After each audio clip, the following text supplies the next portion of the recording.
প্রেসের লোকেদেরকে বাড়িতে ডেকে এবার মতুর জবাব দিল প্রেসের লোকেদের প্রশ্নে ইন্দ্রাণী গাঙ্গুলি। হ্যাঁ বন্ধুরা, ভিডিওটা লাইক দিয়ে দেখতে থাকুন। যে মুহূর্তে কিনা ইন্দ্রাণী গাঙ্গুলি বলতে থাকে যে সিদ্ধার্থ এক্ষুনি যত শীঘ্রই সম্ভব এই খবরের কাগজটা কোন মিডিয়া হাউস থেকে বেরিয়েছে এবং কোন প্রেসের লোক এই নোংরা কর্মকাণ্ডগুলোর সঙ্গে জড়িত সমস্ত লোকেদের ইনফরমেশান আমার চাই এবং যত শীঘ্রই সম্ভব একটা প্রেস কনফারেন্স ডাকো। আমি এক্ষুনি ওদের সমস্ত ভুল ধারণা আমি ওদের মুছে দিতে চাই। ঠিক সেই সময় এই কথা বলা মাত্র আয়ুষ যখন কিনা বলতে থাকে যে মা তুমি এতটা জড়ো হয়ে উঠছো কেন বলো তো, তুমি একটু প্লিজ শান্ত হওয়ার চেষ্টা করো। ঠিক সেই সময় মীনাক্ষী যখন বলতে থাকে যে আচ্ছা তুই এতটা দিদিকে শান্ত করার কেন চেষ্টা করছিস বলতো, আয়ুষ কিন্তু সেটাই বুঝতে পারছি না তোর কি কোনো মতে এই সমস্ত কিছু জিনিসটা ভালো লাগছে। তুই একবার ভেবে দেখিস যে কুসুমের সঙ্গে তোকে জড়ানোর ক্ষেত্রে তোর মান সম্মানটা রীতিমতো তলানিতে গিয়ে ঠেকে যায়। কুসুম একটা কাজের মেয়ে, কুসুম কাজের মেয়ে হওয়া সত্ত্বেও ও যদি গাঙ্গুলি গ্রুপ অফ কোম্পানিতে সিইওর সঙ্গে এরকম গা টোলাটুলি করে এই সমস্ত কিছু দেখতে মোটেও ভালো লাগে না। তুই সেটা বুঝতে পারছিস না এবং কুসুমের বাবাকেও বলি হারিয়ে যায়।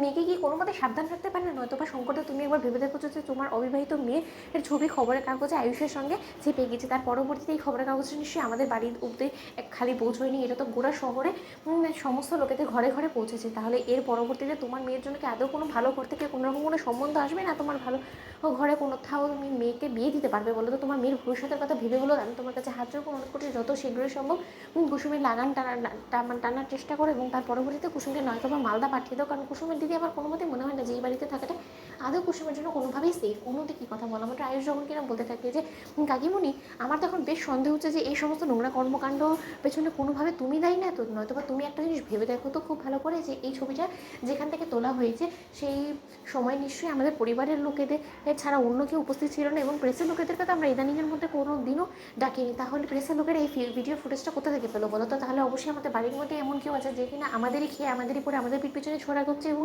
এবার তোমার বেশ সন্দেহ মনে হচ্ছে যে তুমি হয়তো এই নোংরা কর্মকাণ্ডের সঙ্গে নিজেকে জড়িয়ে ফেলেছো, যেটা তুমি কোনো মতে স্বীকার করছো না। কিন্তু একটা কথা কাকিমণি তোমাকে স্পষ্ট করে বলে দিচ্ছি, তুমি যখন এই সমস্ত কিছু করে কুসুমের চরিত্রের উপর প্রশ্ন তুলেছো তাই কুসুমে কপালে লাগে কলঙ্কের দাগ মোছার দায়িত্বটাও আমার এবং আমি যে করে হোক না কেন সেই অপরাধ থেকে খুঁজে বের করে তাকে এমন শাস্তি শোনাবো যেটা সে চিরকাল মনে রাখবে, সে আমার বাড়ির লোকই হোক না কেন। ঠিক সেই সময় এই কথা বলা মাত্র সিদ্ধার্থ যখন এসে বলতে থাকে যে বৌদি প্রেসের লোকেরা চলে এসেছে, অন্যদিকে প্রেসের লোকেরা বাড়ির ভেতরে ঢোকা মাত্র যখন বলতে থাকে যে এই তো কুসুম সরকার আপনার সঙ্গে যে আয়ুষ্মান গাঙ্গুলির যে প্রেমে সম্পর্ক চলছে গোপনে, সেটাকে আপনারা এতটা গোপনীয়তা কেন করে রেখেছেন বলুন তো? কেন আপনারা অফিসিয়ালি এখনও পর্যন্ত অ্যানাউন্সমেন্ট করছেন না? ঠিক সেই সময় ইন্দ্রাণী গাঙ্গুলি যখন বলতে থাকে যে ব্যাস অনেকক্ষণ ধরে আমি বাজে কথাগুলো শুনে যাচ্ছি চুপ করে, কিন্তু আমার ধৈর্য আপনারা পরীক্ষা নেবেন না। আপনাদেরকে কি এই সমস্ত গুজব ছড়াতে বলেছে বলুন তো? আপনাদের স্পর্ধা তো কম না।